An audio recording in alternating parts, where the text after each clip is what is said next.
backs in the first round? Oh man, I love the cornerback from LSU. I really love that kid. I love both of the defensive ends coming out of Miami.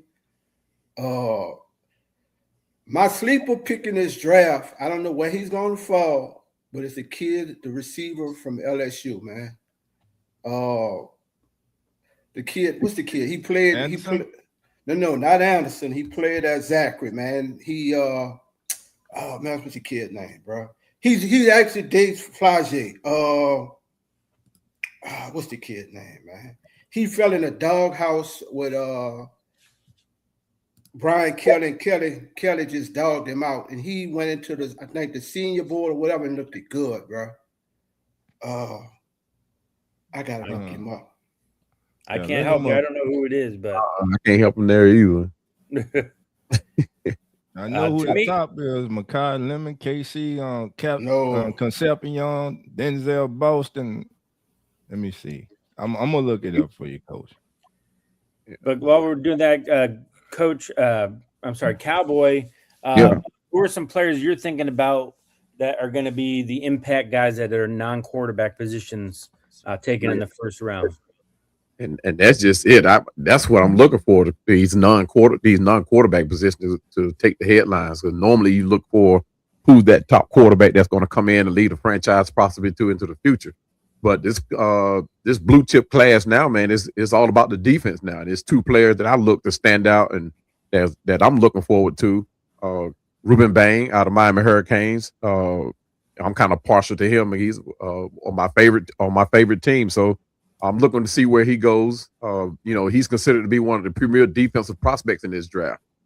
Dominant season he had last year. I mean, he has one limited aspect that everybody like to talk about, and that's his short arms. He even gained the name T-Rex now. So I don't know where that come from. With 9.5 sacks and 71 pressures, I give me T-Rex all day long. But the other player is Kenyon Sadiq out of Oregon. This kid here is, lights out. Every play, he don't take no plays off. So I'm looking to see where he goes. I'm hoping that he can land with the Falcons for more than one reason. But I'll take either one of these players in the draft, and it's going to be real interesting to see how either one of these players. And let me just say this too: in my opinion, these are the two most guys that are plug and play day one in this draft. You talking about generational talent, both of these guys, and I'm saying that for both of these guys. Both these guys did since high school was winning on this level in the game of football since the day they picked up that football. So I'm looking for both of these guys to come in and make a name for themselves. When I think of these two guys, I'm thinking names of like Ray Lewis, of people who make an impact on the game. These two guys are my pick for the non-quarterback positions, and hopefully these guys land somewhere in the NFC South.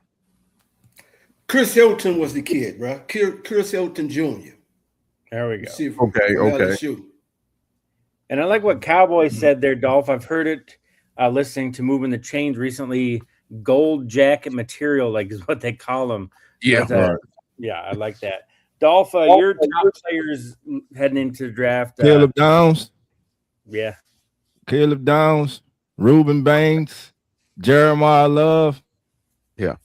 Those are my top three. I'm gonna tell you right now. There is not a wide receiver that is deserving of being selected in the top 10. Yeah. Cornell Tate he's a very good receiver. Yeah. He has never, ever been the number one receiver. Oh, what does that matter? It matters. Yeah. He has never had 1,000-yard season to my regular. Yeah. If I'm wrong, let me know. Yeah. I'm telling you, there is no Jamal Chase, Justin Jefferson. There's no T-Mac in this draft. There's not. This is a deep wide receiver class, and not one, but I predict 3 to 4 star players from this draft become stars in their NFL careers, and they won't be 75% of them won't be selected in the first round that become stars. Yeah. But to me, Caleb Downs, when you talk about plug and play, He is straight plug and play. You don't start at Alabama as a freshman. Yeah. As a true freshman. He's been that dude since he stepped on campus, Alabama, Ohio State. He just makes plays, and to me, I love how well, you know how we got to be careful with all these rumors nowadays, because everybody's lying, every team is lying, trying to get players pushed down the board to them that would normally go higher. If your team is in need of secondary help and Caleb Downs is on the board, and you overlook Caleb Downs because of some hearsay, you will regret that. I believe this young man, as I say, is a day one starter.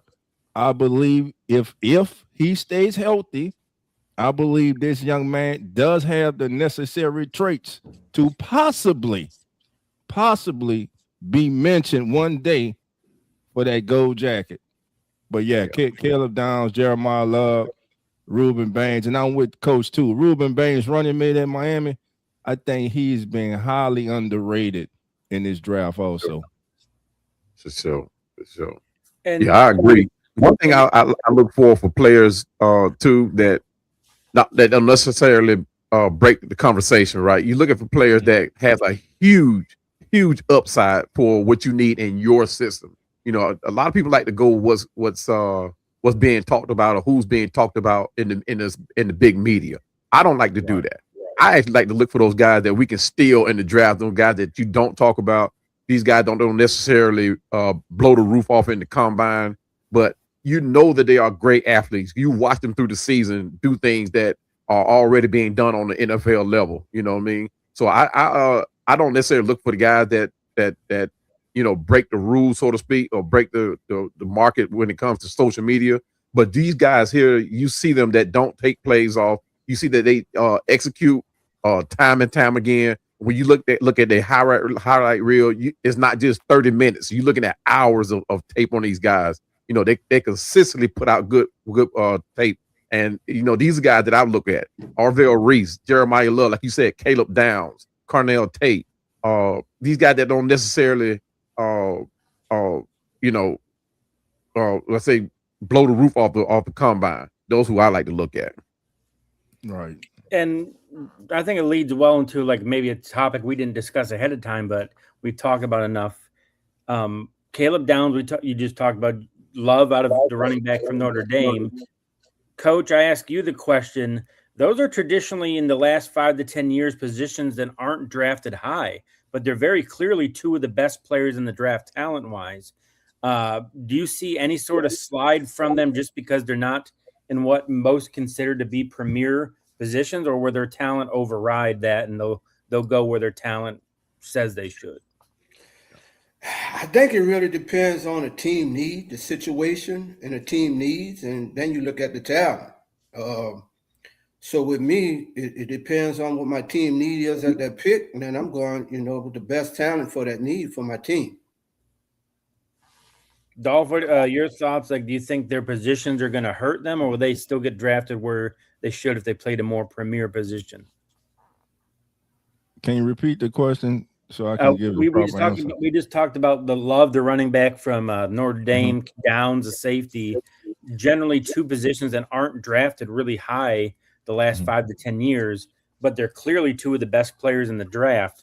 Do you think their positions are going to hurt their draft stock, or will they rise above it and be taken in the top 5 like they should? Bad organizations, bad run organization, habitual losers will overlook them because of their position and say, I can't draft from there because the so-called experts say it doesn't make sense. It's not good value. As I stated when we started this show, you select good football players. Caleb Downs, Jeremiah Love are good football players. Hell, Jeremiah Love can change a team's overall offense the same way that kid in Atlanta, and Cowboy know who I'm talking about, the same way he has changed the Falcons offense. Yeah. Listen, he to me can be that special from day one. And listen, if I'm Tennessee and he's on the board, you got to give your young quarterback some help. You give him a dynamic running back. The defense now has to respect the running game. That opens up play action. That helps getting tight ends down the seam, getting receivers behind the defense. So if I'm Tennessee, I'm taking them. If I'm the Jets, I'm taking them. Hell, if he's on the clock at number 8, the Saints better take him. Unless Caleb Downs is there. And I want Caleb Downs because I think he's the most glaring need. But that's where I'm at with that. Anything to add to those thoughts, Cowboy? Yeah, absolutely. The one thing about the NFL draft on day one, right? Teams typically like to go with this best player available thing. But I think this year is going to hit a whole lot different because a lot of teams are really not just looking to improve, but also build for the future and build a franchise. But I think a lot of teams now are going to be looking at who's going to be actually available that's going to improve their system. You know, who's actually going to take their team into the future as opposed to looking for draft capital or having an asset on their team.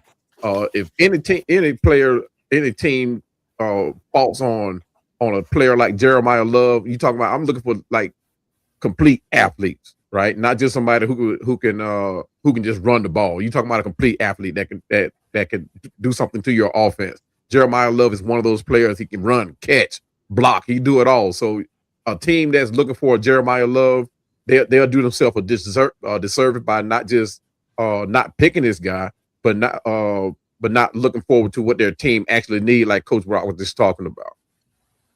Absolutely. All right, and now we're going to doubling up. We have 5 teams that have 2 first-round picks. We've already kind of determined quarterbacks aren't going to drive the draft. So these 5 teams are going to be the ones that drive it. We got the Jets, Browns, Cowboys, Dolphins, and it should say Chiefs, not Ravens. We'll start with you, Coach, since your team has 2 picks. What do you see the Chiefs doing with their 2 first-round picks? Man, I'm hoping one of them is a cornerback, something in the secondary. I'm praying to God something in the secondary. And the other one I'm hoping is help on the offensive line. We need some offensive line help, man. So that's what I'm hoping. Secondary help and O-line help. We got the running back from Seattle, so he can't run if he ain't got no blocking. So, and do you? We didn't get a running back. Who? We didn't get a running back, Coach. Kansas City signed your boy. Coach, I'm messing with you. I thought you might have came back to the Falcons side.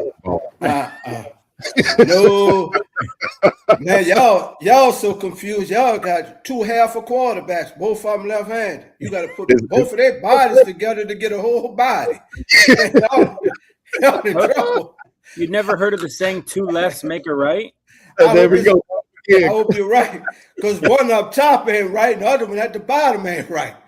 It's all a means to an end. It's all a means to an end. I think both of those guys are buying their time here in Atlanta. I don't think neither one of them is like looking for everybody fired in Atlanta again, man. Yeah. we building, so we'll be all right. Oh my God! But remind me who your team is, Coach. You got Dallas Cowboys, the Kansas City Chiefs, man. KC. Oh, Kansas City Chiefs got 2 picks this round. Kansas Chiefs got 2. Kansas City. They got 2 picks. Okay. 2 picks. Yeah, that's what happens when you don't make the playoffs. Oh. Had to throw one in there on your coach. Oh. Yeah, he tried to sneak it in, but I ate my oatmeal already. I had some oatmeal, so I can't on. I'm good. I'm good. Dolph, which one of these 5 teams stands out to you having 2 first-round picks? Which one do you think is going to have the biggest impact in the draft and moving forward into the season? Well, the one who can have the biggest impact in the season, if the draft goes, if they have a good draft because of the talent that they have, is the Dallas Cowboys. You might not like them, but offensively, they got everything. Now, they could stand to upgrade the running game. I know they re-signed Williams, but still last season, they still kind of struggled on the ground last season. Last year, they EPA with their running backs, they posted a near zero in EPA with just a 43.5% success rate on rushing plays during the season. Now, as a unit, they rushed for 1,786 yards, 16 touchdowns, and averaged 4.6 yards a carry. And they added 308 yards receiving with 3 touchdowns. But this group barely contributed anything positively to the offense. When the EPA per play, essentially it broke even. So you take Williams out the scenario last year, that running game significantly dropped. They re-signed him. I think they need to pick up a running back in this draft. Because let's face it, today in the NFL, it's a committee. I mean, even with B. John Robinson, I mean, even with Christian McCaffrey, you look in Baltimore with Derrick Henry, you got to have that other back. It can't just be that one back, ground and pound with that one back, because it comes down to nutrition. And listen, we about to go to 18 games probably next year. This league will be going to 18 games. It will help in preseason because that means we only have to watch 2 preseason games. But what they would do, also kind of getting on topic, when they do go to 18 games, that would kind of bring back, I don't know if y'all remember this, but when in training camp, when they used to have the scrimmage and teams used to scrimmage each other in the preseason, I think that's going to come back to kind of replace one of those preseason games. But yeah, to answer your question, I think the Cowboys are a team to watch, especially on defense. If they can bolster that secondary on defense and another running back, and of course keep Dak Prescott healthy, I think the Cowboys can make some noise this season. What a wonderful segue to bring us to Cowboy. Cowboy, your thoughts on the 5 teams that have 2 first-round picks? Any one of them stand out to you? Do you see any of them like packaging up to maybe get one of like a downs up higher in the draft? Like, what do you see happening with these teams? The one team that I'm looking at outside of the Cowboys will be the Raiders. They've already got a pretty thing going on over there. They've brought in a lot of players to help bolster their offense up, and I think they're going to actually have the queen on this chessboard. But typically in the past, the Raiders go out and hit this thing. I mean, in the past, they have not made good decisions on first round picks. So they really, really have to nail this thing down for them to continue to grow with that program. With the head, they got a brand new head coach, brand new quarterback, a brand new general manager. So I mean, things are looking up. They do have a great core of players over there to build upon. But like I said, in the past, they have not typically picked very well in the first round since 2002. Up until date, I think the last player that they have that you can really say that they really that they really hit on is Brock Bowers. So they have some and what's the running back name? Ginty. So I mean, they have a great core of players to build around. But 2002, they hit Napoleon Harris when they could have had Ed Reed. 2004, they picked Robert Gallery. They could have had Larry Fitzgerald. 2005, they picked Fabian Washington when they could have had Aaron Rodgers. 2007, everybody knows Jamarcus Russell. They could have had Calvin Johnson. And then in 2010, they traded away their pick and they lost out on Ron Gronkowski. So this year, they really have to hit it if they want to continue to be a factor over on the west side and continue to grow into the future. I'm looking for them to pick up a defensive player that could add to that defense, and I'm hoping that it's not Ruben Bain, but I'm pretty sure that they'll keep adding to that little core of people that they have going on over there. Hey, you know what? I'm a co-sign that, man. I like that Cowboy. When you look at them bringing in Nakobe Dean, Quay Walker, and hell, they brought in Tyler Linderbaum at center, and they just signed the third richest quarterback in the history of the National Football League, and Kirk Cousins. 99.9% of this man's contracts have been guaranteed. whoever his agent is, everybody should be running the sign with him because this man continues to make money. I know a lot of people saw him sign that contract and went crazy. It's basically a 1 year, $20 million contract that he's signing with the Raiders. But yeah, I love the moves that the Raiders are making. And again, all these moves, they look good on paper. The thing is, can you take what's on paper, form that into a team, and take that team into the season and become a cohesive unit and just play good football week in and week out? Absolutely. And I look at these 5 teams that have 2 first-round picks, and I see a lot of offense being pushed down the board because when I look at the Jets, the Cowboys, the Dolphins, and the Chiefs, I think defense when I think of what these teams need. The Chiefs lost a lot of their secondary, and they need pass rush help. Chris Jones can't do it all. The Dolphins, I don't even know who they have on defense anymore. The Jets, Aaron Glenn, they had no interceptions last year. Aaron Glenn, a defensive guy, a former defensive back, that doesn't sit well with him. The Browns are the only team that I could see just leaning into the offense out of these 5 teams. But when I look at the rest of them, I just see teams that are going to take 2 defenders, kind of like what the Falcons did last year when they took both of those edge rushers in the first round, being like, hey, we can't win unless we get to the quarterback or affect the quarterback. So I see a lot of like Dolph mentioned, no wide receivers in the top 10. I see a lot of these offensive guys being pushed down. So teams at the bottom of the first and back up to the top of the second that need offensive help, they're going to get a lot of good talent way later than they normally would just because of the team's needs that they need there. Yeah. I think they better come in and hit on the talent because if you look at each one of these teams that have multiple picks, all of them lost a significant amount of talent in free agency. So, especially Cleveland. So, I mean, they got a lot of shoes to fill, and they can't just come in here thinking they just grab a player, right? They're going to have to grab a player to actually come in and say, hey, this player is going to be here to help build this team for the future.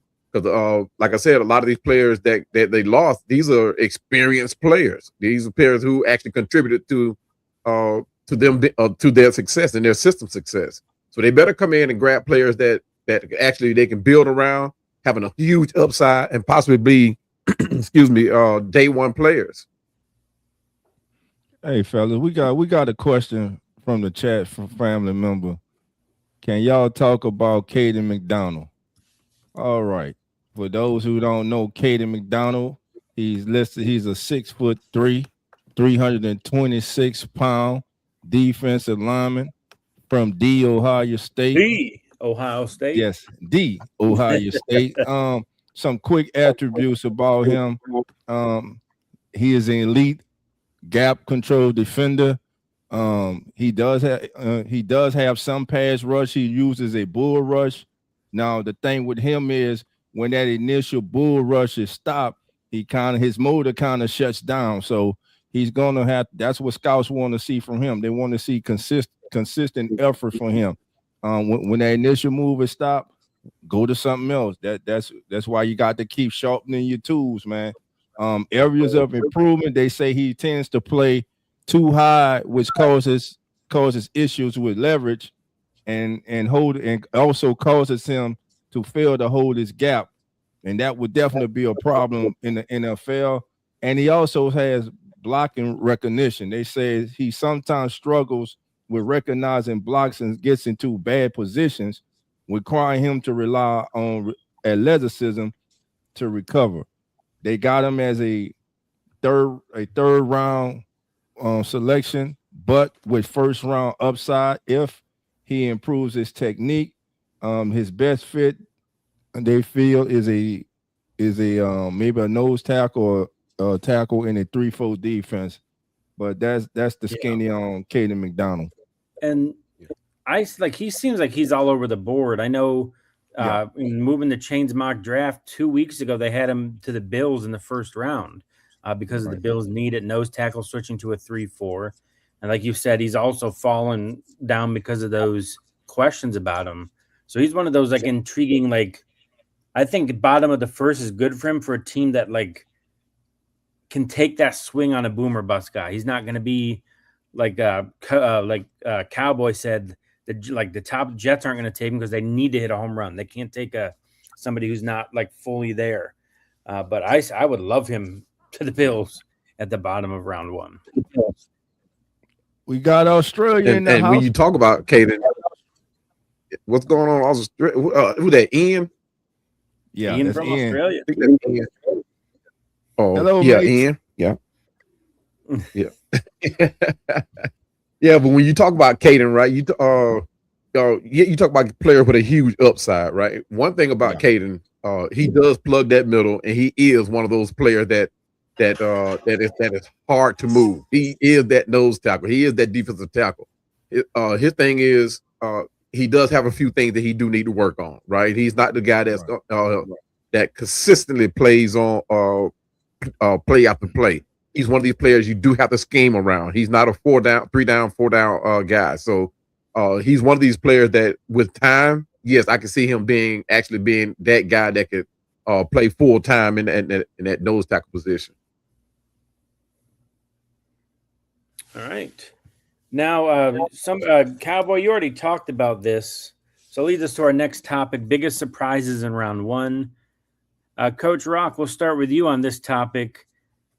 Every year there's like somebody drafts like, man, nobody had him going in the first round, or maybe a team trades up and gives up a ton to move up. So like, what's your biggest surprise that you think is going to happen in round 1 this year? I ain't got a clue. You go to somebody else. I ain't got a clue, bro. I ain't got a clue. Because I mean, when you really, the last few drafts to me, when you really look at them, there's nobody jump out at you as that person that's going to just stabilize your franchise. So all of them are reaches to me. So it's nobody that really stands out. It's nobody that I could say might slip down. I mean, it just I can't answer that one. That's a hard. It is, yeah. And predicting the draft is more of a crapshoot than even predicting the season. Yeah. Cowboy, do you want to take a stab at it? What's your biggest surprise in round 1? Well, my surprise coming into the combine was actually he actually came in and made a name for himself. Matter of fact, Mike Washington. He's going to running back. Yeah. In running back. He's going to say it one more time. Is that the running back from Arkansas? Yeah, that's him. Yeah. He actually created a name for himself in the combine. But he actually was going to be my surprise because a lot of teams need running back or going to be looking for running backs. But if you look at it too across the league, a lot of teams are already pretty much stabilized at running back. But at the same time, I think he can come in, make some noise, and actually become an asset to a couple of teams, and actually come in and become a day one starter for somebody. I think Mike made a name for himself in the combine. He did what he's supposed to do. But he was my surprise pick. But I'm gonna have to go back and research it now because now I'm gonna have to pick somebody else to be that surprise guy. Dolph, you any bold predictions for you in round 1? 3 quarterbacks going round 1. That's my bold prediction. Dolph, you have a stealing? Are you stealing my notes from my screen, Dolph? No, I'm saying that was my note for my surprise. 3 quarterbacks go in round 1. But hey, the top 3 teams need quarterbacks, so that could very well be the case. Browns got too many quarterbacks. They already got 5, and they still need a quarterback. They don't know what the hell they're doing. Knowing them, they might draft another one. So and get rid of the other 3. Yeah, and get rid of the other ones. Yeah, I think there's going to be 3 quarterbacks. Listen, we sit here, we read everything, we listen to shows, we research, we do it. We hear all these mock drafts. We look at hundreds of mock drafts, and we see about certain quarterbacks now. How Ty Simpson is now the second best quarterback in this draft after just playing 15 games in his career. And there has not been a quarterback that has had success in the National Football League who has came into the league after playing just 15 games. So he is going to have to make history. Is he the second best quarterback in this draft? I don't know. But early in the show, we were talking about quarterbacks. We were talking about Garrett Nussmeier, Drew Aller. You were talking about who else coming out this year? Ty Simpson wasn't on there. Mendoza wasn't on there. But there was talk about this being, wait till next year's quarterback class. And they do it every year, and they're doing it again. They do it every year, and they're doing it again. Wait till 2027, that quarterback class. What happened? So Drew Aller, injury, and had, not the type of season he wanted. Garrett Nussmeier didn't have the type of season he wanted. At this time last year, if these two kids would have declared for the draft, they probably would have been the top two quarterbacks taken in the draft. All right up there. So I think there's going to be a third quarterback taken. The reason why that fifth year option is important. Mm-hmm. You think about it. It looks like, for instance, I'm staying home. I'm a homer. I'm gonna stay home. It looks like we hit with Tyler Shuck. The thing is, after year 3, we go, and if things continue to trend upward, we gonna have to start thinking about we got to pay this kid now. Because they won't have that fifth year option. That's why it's so important. And listen, a healthy Garrett Nussmeier, a healthy Drew Eller. I think those kids right now, they're being mocked as day 3 selections. You can get those two kids in day 3 of the NFL draft. I'm telling you now, whoever gets them, I predict that eventually those kids will at least be the backup quarterbacks to whatever team they go to, and eventually they will start in the National Football League. Yeah. Dolph stole my thunder, but I'll dive a little bit deeper into that. Let's do it. I think if you look at the 3 quarterbacks, I look at the top of the second round, and that's where you can see and look at who's at the top of the second round. You got the Jets who need a quarterback, but they're not going to take one where they're sitting at. So I see them as a perfect trade up candidate to the bottom. I see the Cardinals. They need a quarterback. They're the second pick of the second round. So I think Dolph's right. I think that 5th year option is going to entice those two teams to move up into either the really late 20s or the 30s, early 30s to get that quarterback with the 5th year option, because Aaron Glenn needs to do something at the position. He can't just keep ignoring it. Geno Smith isn't it. And the Cardinals have a new regime, so they're going to have a fresh start. They want to have a quarterback with 5 years to develop. So I think Dolph's right, and I think that's how it happens. Like he said, the 5th year option will be the driving force behind those 3 quarterbacks coming in.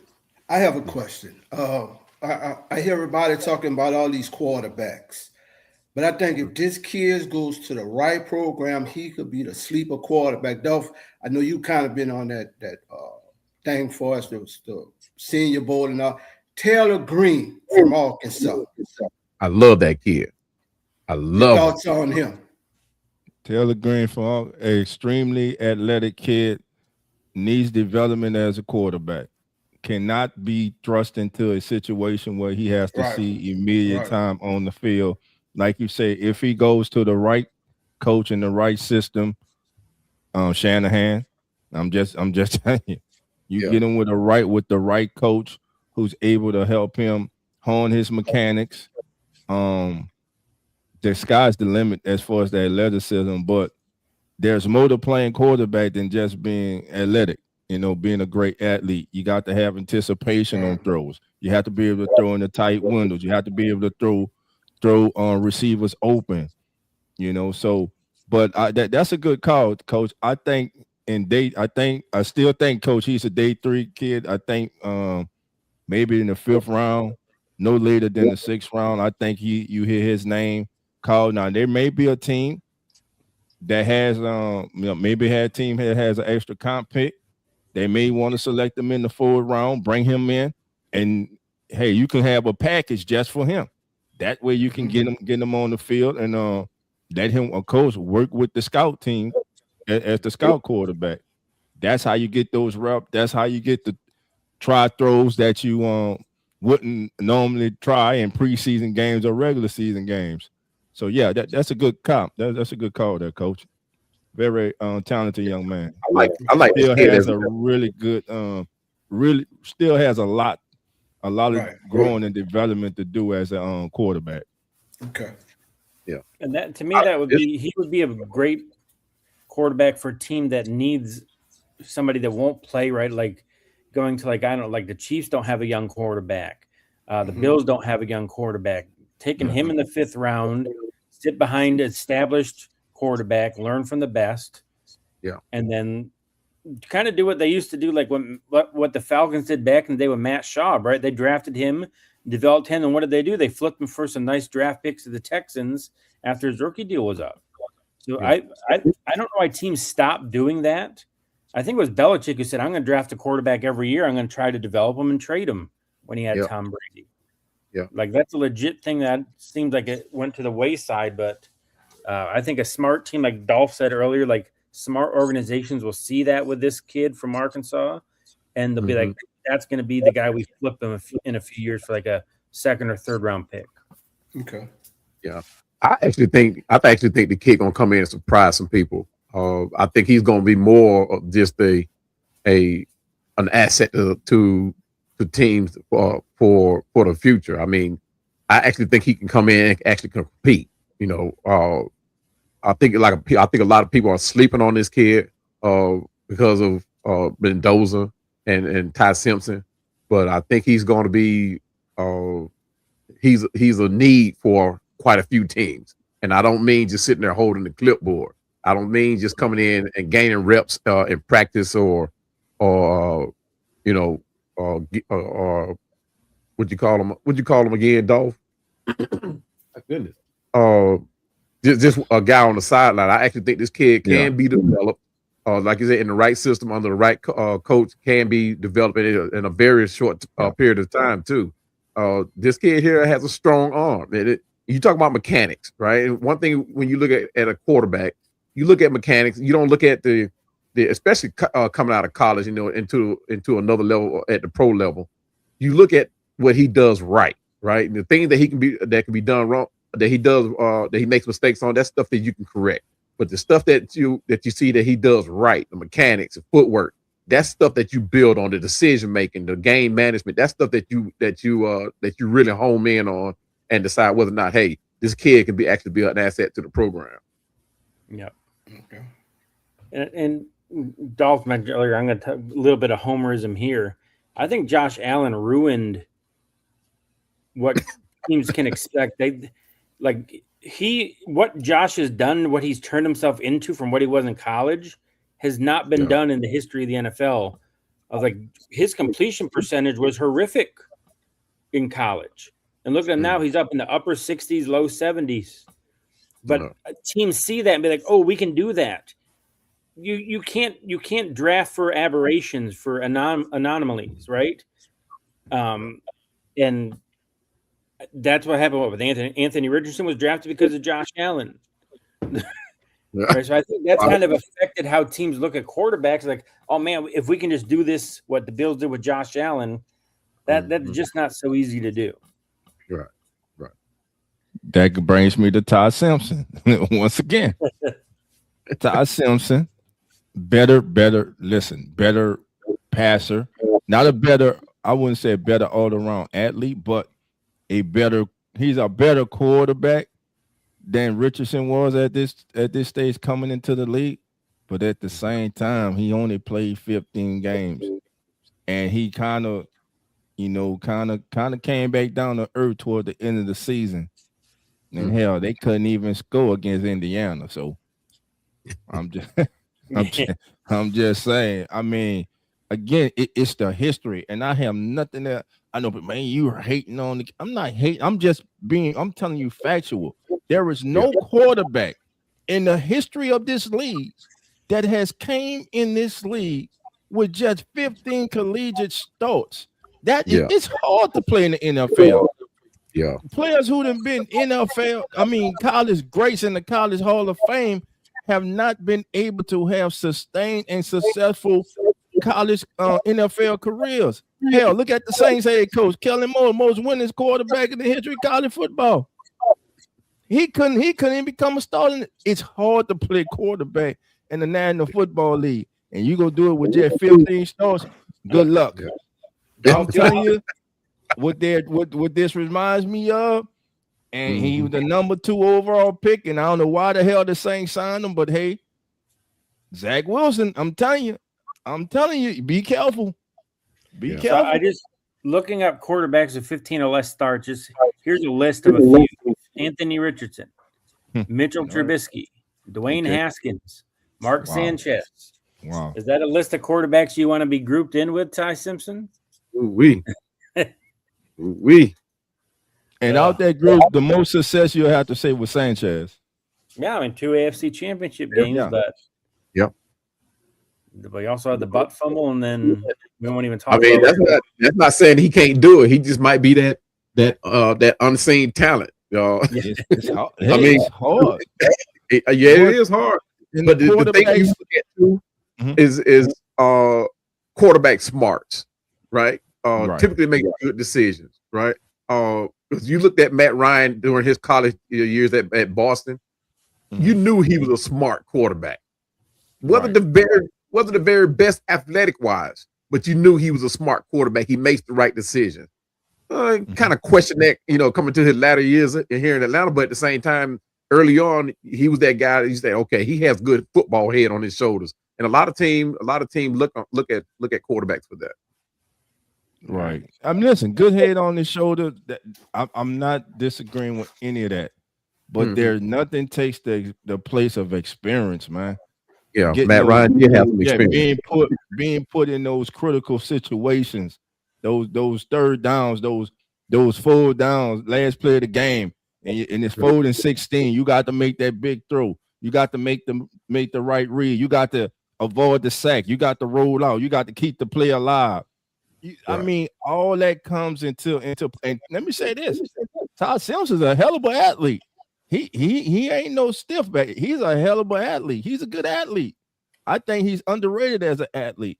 But at the same time, it's just those 15 starts. And like we say, Mark Sanchez had the most success.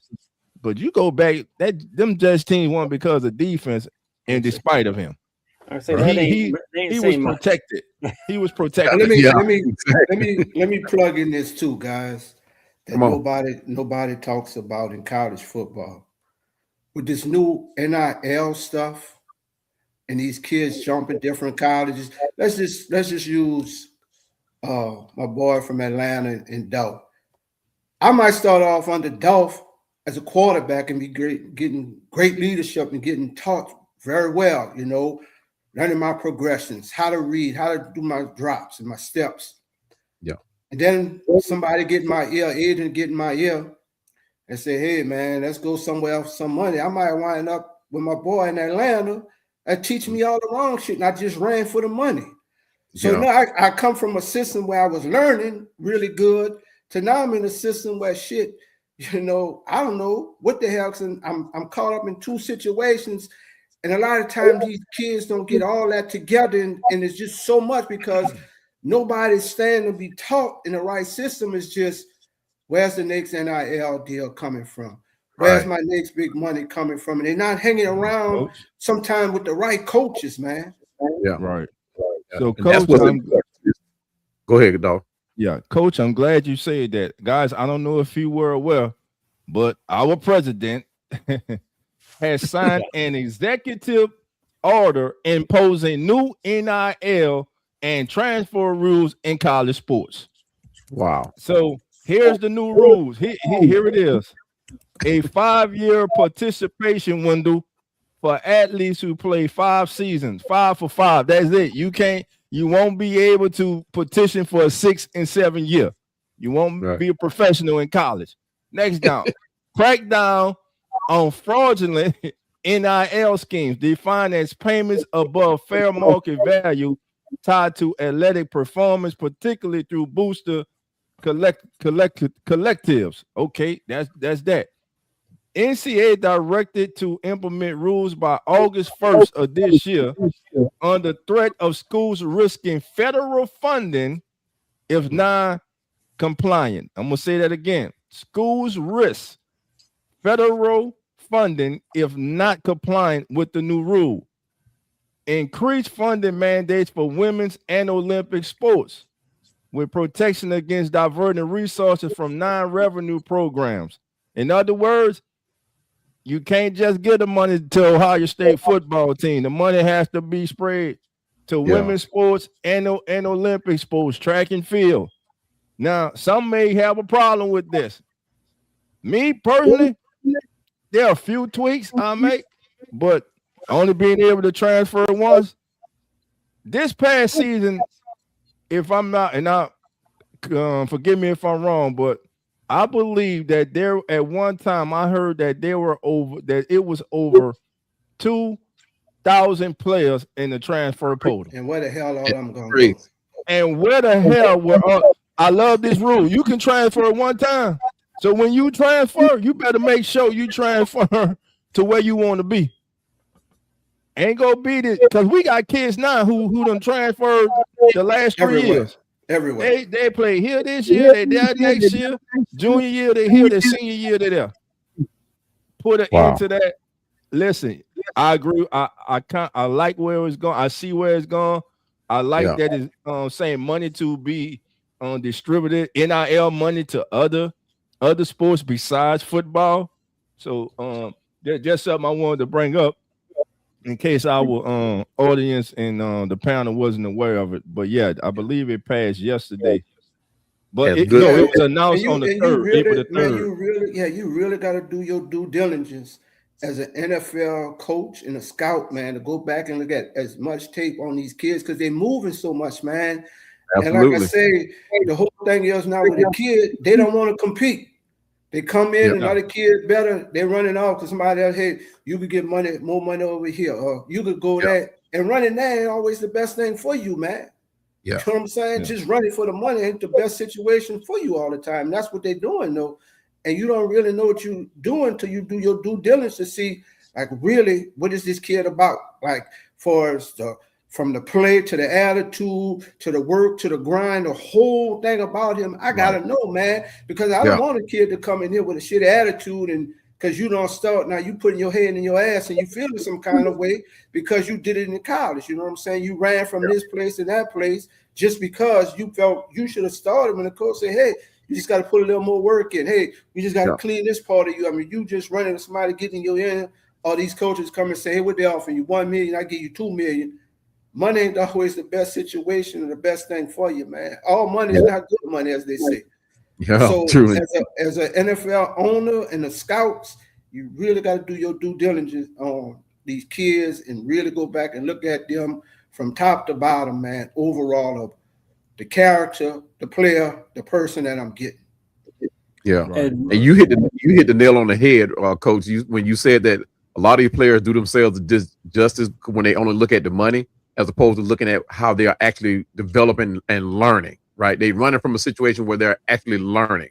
And a lot of the kids don't like constructive criticism. So when they get called to the sideline and get critiqued on their play or their style of play or whatever, or get corrected, a lot of them take that negatively. And then next thing you know, they're in the transfer portal because they didn't like what the coach said. They do themselves a disservice because I see a lot of players running from Deion Sanders. And the thing about Deion Sanders, look, like him or not, and I know we got to get back to the draft, but like him or not, he is developing not just a player, right? He's developing a young man. He's developing a student. He's developing a player. So you talking about all around developing your child or developing your young student to a part where he can succeed, not just on the field, but in life. And to me, I would gravitate to. I don't want nobody just looking at me for my athletics. I get it, but at the same time, you got to develop as a person. And I hate to keep throwing a man under the bus, but he actually needs it. James Pierce Jr. If somebody had took that kind of time with James Pierce, I don't think he would be in the situation where he's in today. But at the same time, too, you gotta want that type of attention from your coach. You have to be receptive to it and not just be looked at it as something being negative. Or when you get critiqued like that. Right. Can I say one last thing before we move on, Lawrence? I understand everything you guys have say, but also there are different circumstances too. Some of these kids are get offered life-changing money for themselves and their family. So we got to understand that too. So we understand that we're not blind to that fact, but we're talking about those who, okay, you transfer once for so-called life changing money for yourself and your family, and then you go transfer the next year again for maybe we'll give you 50,000 more, 25,000 more, 100,000 more. Hey, you just transfer. When are you going to develop? You know what I'm saying? Listen, if you did take the time, first of all, if you pick the right school with the right coaches, and let me just say, all the best coaches are not on the Blue Bloods. All the best coaches in college football are not on the Ohio States, the Michigans, the LSUs, the Texas. There are great coaches all over college football. Absolutely. You can now be seen anywhere you play, on anywhere. Your games can be seen, live streamed, live on TV, tape delay. Your family can record it, go to dinner, record the game, come back and watch it. Anything. There's no excuse for that. I understand about getting your bread, get your money, but once you get your money from one institution, you can't transfer no more. And then Gotti Boy Speaks said, like Georgia does, they give their entire class an NIL deal, but if you transfer, you got to pay it back. And I'm with that. You want to transfer, you ain't gonna take our money and then go some. No, let me get that back out you, and you go. Let me get that back on you, bro. Let me get that, all of it. Let me get that back out you. Go ahead on and get that card from mama. Let me get that card back from mama. And take your new deal and go get a new car. There you go. There you go. And that comment came from the Texas boy who also does content online too. He just started this year. We've been talking to him so long about starting the platform. He finally got started. I'm always on his show too as well. Congrats, man. I got to have him on, man. I got to have him on, man. Give my info. Yes, sir. The other effect of NIL, we haven't discussed yet, is just we're talking about this and move back to the draft. Is the underclassmen have been halved. In 2001, there was over 100 underclassmen who declared for the draft. They're barely over 50 this year. The NIL is having the impact of those players that realize I'm not going to get drafted in the first day or two. I'd rather stay in college, get paid more than I would in the NFL, and try to improve my draft stock. Smart. Yeah. Players are becoming smarter in the sense of, hey, there's 50 less players in the pool that used to be in there from underclassmen. Yeah. And that's a big impact on the draft as well. When you consider that money, you have to start finding players that's playing from their heart, that wants to play. They got their heart in the game too. Yeah. A lot of people, they start making this money and start losing the will to play. To start stop doing the things that's necessary to be successful at the next level. So the player that can keep playing with the intensity of moving on to the next level and the money becomes a secondary to him being successful in the NFL, then I mean those are players I'd like to look for. Most definitely. All right. As we get ready to put the bow on our first weekly wrap here, we all have our own favorite team, so I think it's a great chance now for each one of us to look at our team heading into the draft. Free agency is pretty much done. Draft needs are pretty set.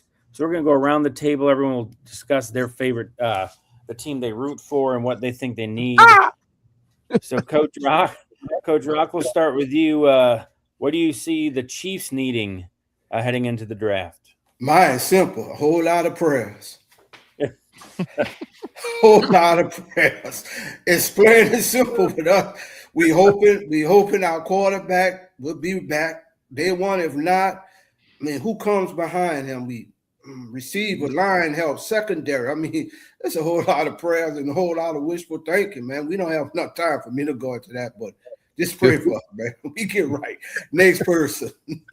All right, Cowboy or Falcons. A couple big first-round rookie the pass rushers last year. One of them, who knows what's going to happen with them.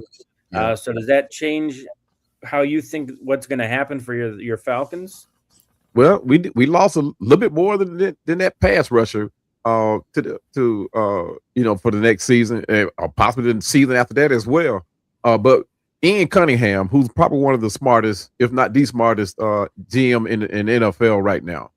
You say one of the youngest, smartest ones. He's successful at what he does. I mean, he goes out, he gets not just players, but draft picks, draft capital to build for the future. But we don't have a first round pick this year, which is going to make it kind of strange. It'll be interesting to see if he will be able to go in and get a first round pick, because we got one second round pick. Second round pick. So one second round pick. So hopefully he'll be able to put something together that we're able to move up into first round. And even if he doesn't do that, he can always couple those two picks and move back the game even more draft capital. But I'm looking for us to go in, grab a wide receiver first, offensive lineman second, and hopefully we'll be able to keep building like we've been doing. We got a lot of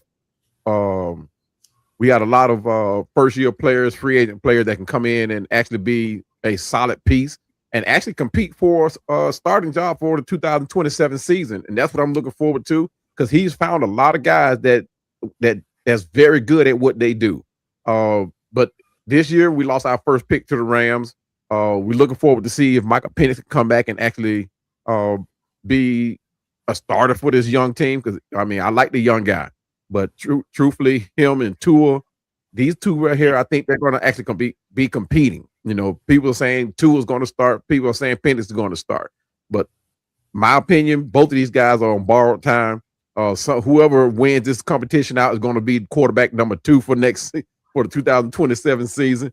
But I think we're going to go into the 2027 draft looking for a quarterback. But as of right now, we got to keep building in the trenches, keep building defensively on that front line and with a big nose tackle. Offensively, we need a couple of offensive tackles. Our offensive line, they are solid, but at the same time, they are getting up in age. So we have to find some solid pieces to put behind them. But with that being said, my personal draft pick choice that I like, I would exhaust all capital to go get Ruben Bain, man. I keep talking about this kid. I think he's a game changer. I think this guy here is one of these guys that could can take our defense and our team. He just adds to the team pretty much. Offensively, as once before I said, Kenyon Sadiq, exhaust all sources to go get this kid. If we can't get Ruben Bain, these guys here are generational talent. They come in day one contributing to whatever program or vision that you have for your team. I got one question. One question. I want the cameras on Cowboy for the answer to this question. All right, let me put them up. Why in the hell did y'all let Keenan Allen get away to the New Orleans Saints? That's not hard. That's easy. We let Caden Ellis. Now, granted, Caden Ellis was probably a backbone to our defense of what we got done last year. 57 sacks.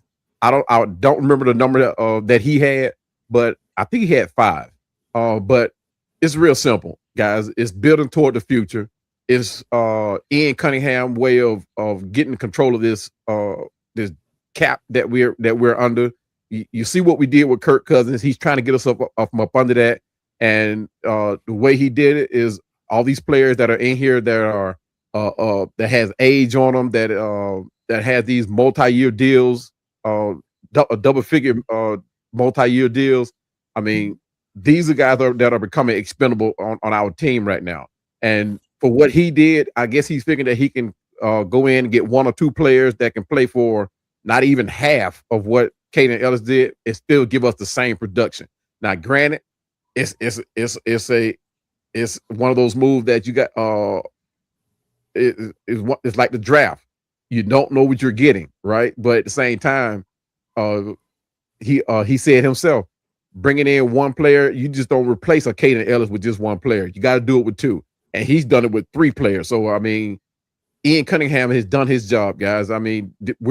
People don't like to say it, but we are in a rebuild.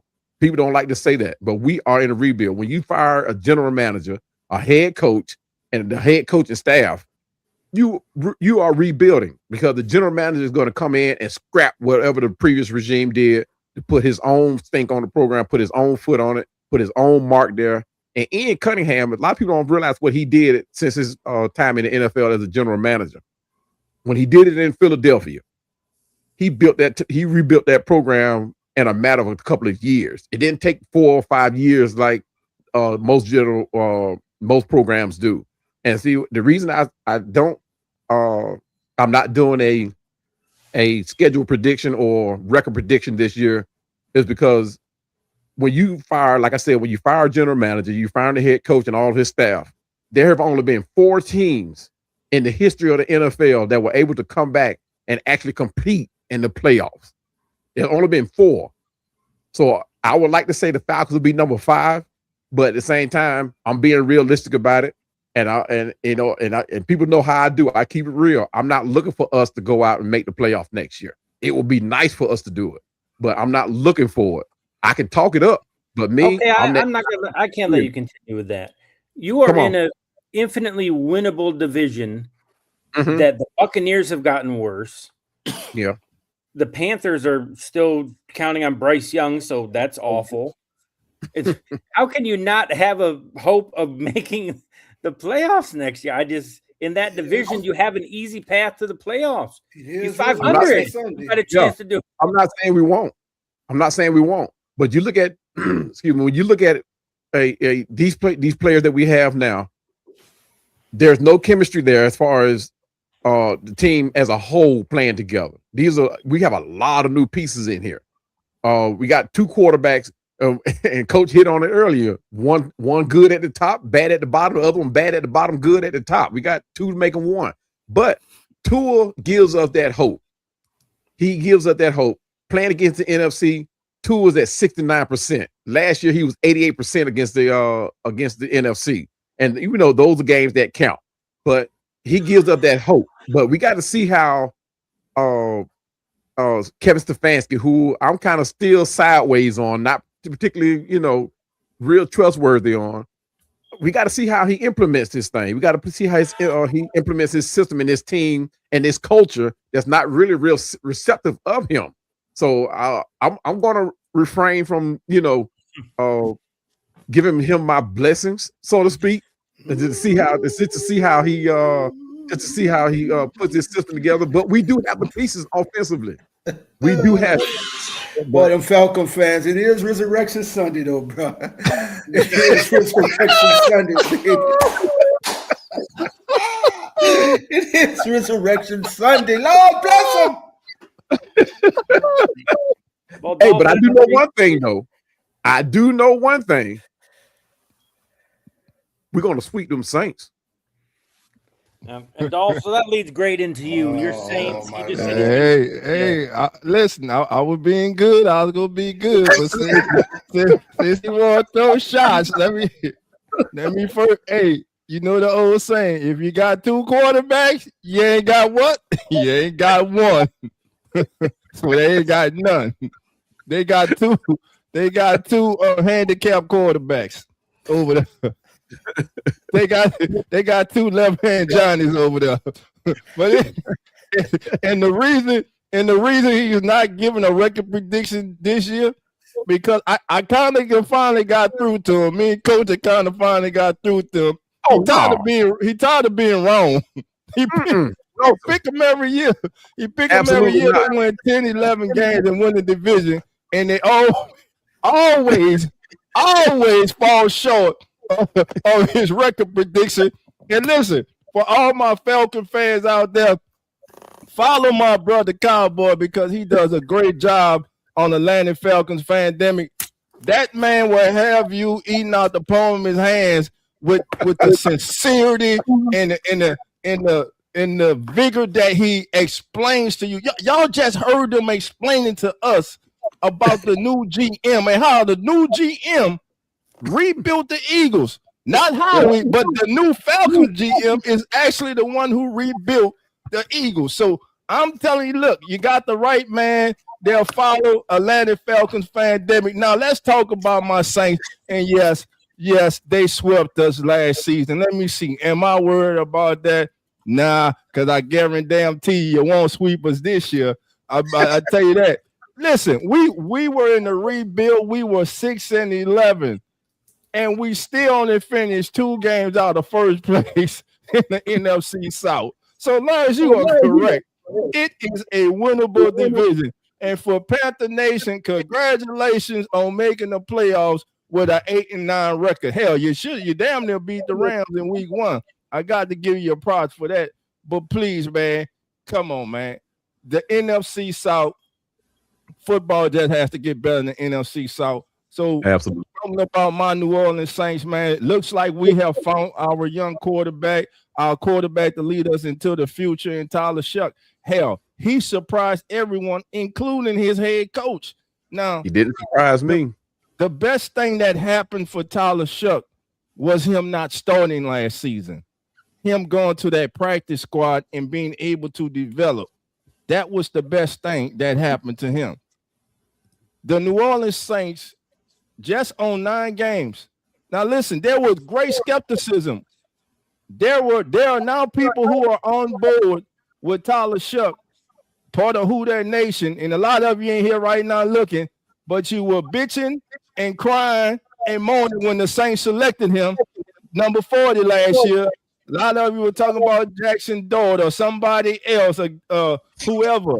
You didn't like him. Man, he's injury prone. Man, look at that stupid throw he made in that game when he just threw the ball. Y'all were going off all that. Them were the same people at the end of the season talking about just shuck it.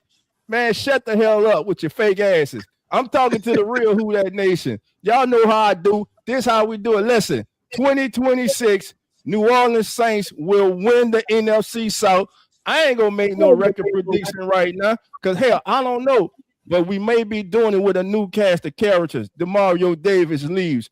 He goes to the New York Jets. I don't understand it. Please make me understand. I thought he wanted to reign, but evidently there are other reasons.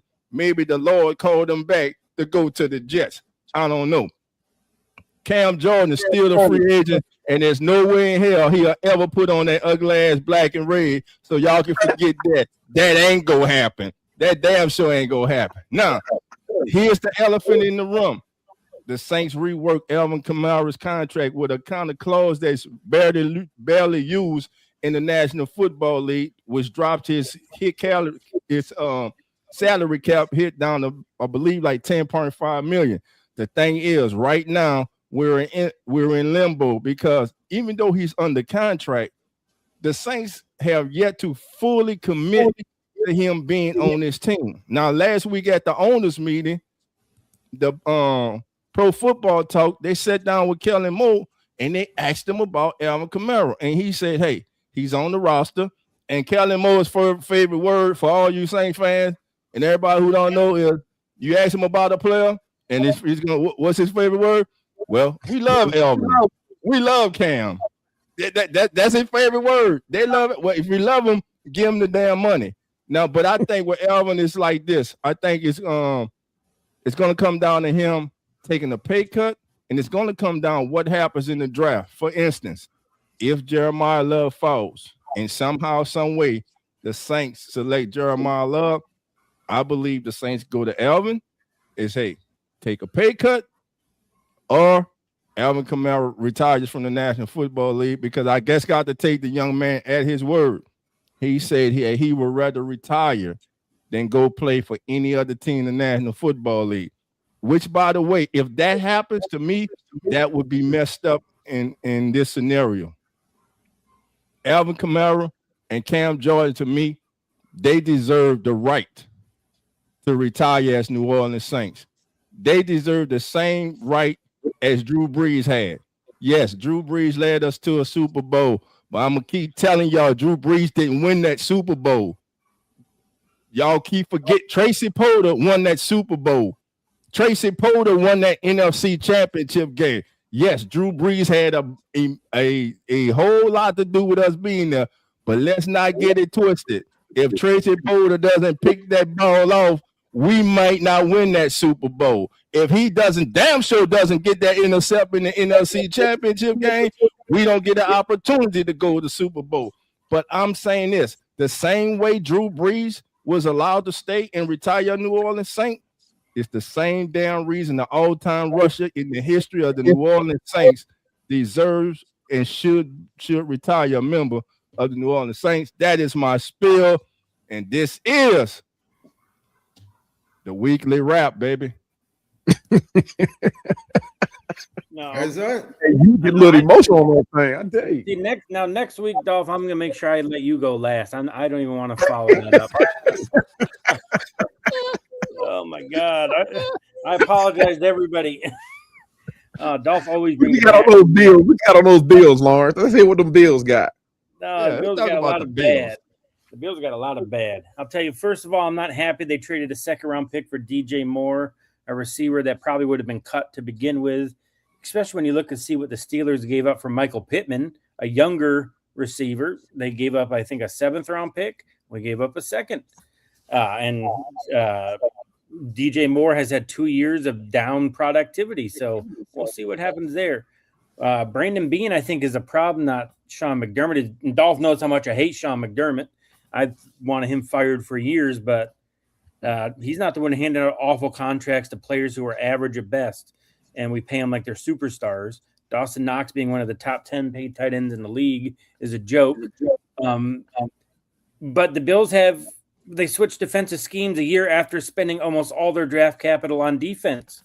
So what's going to happen again this year? They're going to spend all their draft capital on defense yet again.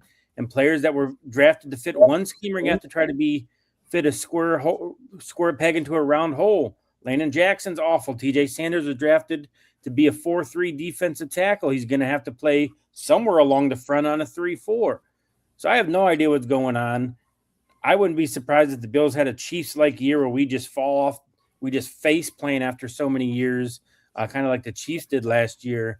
And this is the Bills' year to miss the playoffs.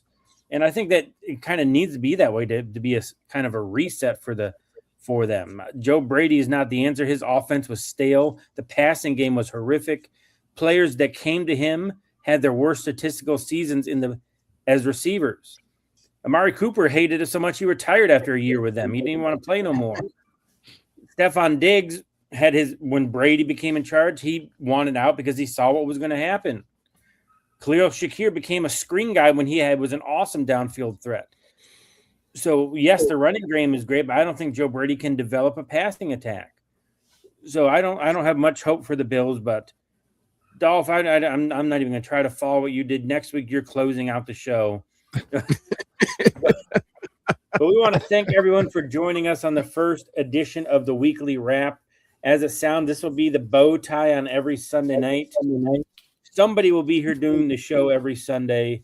So this should become a staple of your listening NFL pleasure. Obviously, we have the draft coming up. We'll be doing mock draft in a couple of weeks. We'll break down the conferences in the upcoming weeks. And then throughout the season, we will be that gap in between the Sunday night game and the 4 o'clock windows when they close. That's going to be our window. So we will be there every Sunday putting a wrap on things, predicting what's going to happen. Come on in Sports Network. You guys want to pitch your stuff. I know Cowboy pitch your show. We got people in here. Maybe they haven't seen you before. Love the energy you brought. So tell them about your show, my man. Guys, first of all, chat, thank you all for joining in. Got quite a few people in here. I love it. You guys kept the chat alive. Fellas, as always, wonderful to share the stage with you guys, man. Like you said, every Sunday night, man, this is going to be a staple of your watching pleasure. Come in and get some insight. And this is what you're looking for, too. You're looking for people from different teams with different insight. And you tend to, get accurate knowledge, of quite a few things. So I'll say accurate research knowledge. So that's what it's personal knowledge. But at the same time, guys, this is for your listening pleasure. We're just fans here. We're just fans that put together a program, and we're family at the end of the day. But guys, stay locked in. And we're gonna get ready for this draft that's right around the corner, 2 weeks away. And we're gonna cover just about every team, every round, every team, and just about every player. So stay locked in, guys. You can follow me at Atlanta Falcons Fandemic on just about every platform: YouTube, Facebook, Twitter, Shopify. I'm still working on that one, but yeah, Atlanta Falcons Fandemic for your listening pleasure, guys. Appreciate you guys once again for having me on. Coach Rock. You can find me anywhere with smoke meal, anytime. Dolph Jackson. You're muted, Dolph. Damn, Coach talking about oatmeal made me hungry. But anyway, listen here, family. It's your boy Dolph Jackson. Listen, first of all, Cowboy talking about thank you for having him. He home. He's pulled to come on in Sports Network. We all are. And we want to thank each and every single one of you for taking time out this Sunday to join us. As Lauren said, for the first initial the weekly wrap. We will be in that window between Sunday night football and the Sunday afternoon game, like Lauren said. Also, we will have wall-to-wall coverage of the NFL draft. Lawrence will have a pregame show prior to the draft, which will be followed by Cowboy, myself, and the entire Come On In Sports Network family. We will take you through the entire first round of the NFL draft, and then we will be back with you on day 2, Friday night, for rounds 2 and 3. We also do live streams here on the Come On In Sports Network, NBA, NHL, MLB, cricket, hockey. We do it all over here on the Come On In Sports Network. You can find me at the Come On In Sports Network. Subscribe to our YouTube channel. That's where all of us are. And you also can hit the links to get our personal channels. Coach Rock and myself, we host the Keeping It Real Who That Sports Podcast. Now, I know a lot of you saying, well, damn, didn't Coach, they just say Coach's team was the chief? Listen, every 3 to 4 years, Coach gets amnesia and he gets a new team. Right now, he just going through that Chiefs phase right now. So I'm not even worried about it. In about a year or so, y'all will see he'll have some more colors on. So you just got to go with the flow when it comes to Coach. And listen, none of this will be possible, man, without Lawrence. Lawrence reached out, man. He said, Dolph, I got an idea, man. I want to produce a show called The Weekly Wrap in this window. And listen, I thought it was an excellent idea. And listen, to any creators out there, sports content creators who are serious about your craft and are serious about growing with an upcoming platform, call us. Let us know. Reach out to the Come On In Sports Network. We're looking for talented people to bring in to be part of our family. I'm talking about everything: wrestling, boxing, baseball, swimming, track and field. It doesn't matter. Horse racing, Formula One racing, whatever. We are open to it all. Again, thank you all for joining us tonight. Thank my brothers here on the panel, and thank all my brothers. And once again, happy Easter to each and every single one of you. Enjoy the rest of your evening. Wait. Hold on. I got to throw it to the host. I got to throw it back to the host, Lawrence. Back to you, Lawrence. And the crazy man down there in the black want to say something. Now he want to say something. Let me give a shout out to my baby girl, Amari Red Storm. She's 16, playing on the 18-year-old U.S. volleyball team. They're in Chicago on their way home. They went all right. Give a shout out to Red Storm national team. Red Storm, baby. There we go. All right now, baby. Let's do it. Finally, he had a shout out worth listening to. There we go. Finally. There you go. Well, thank you everyone for joining us on our the weekly wrap. We look forward to seeing you throughout the week and next Sunday as well. We'll be breaking down the AFC teams the week after at the NFC with a mock draft. And, of course, like Dolph said, all the coverage of the draft leading up to the best time of year in the NFL. For everyone at the Come On In Sports Network, we thank you for joining us and have a happy Easter. And as we always say, the door's always open. So come on in. Come on in.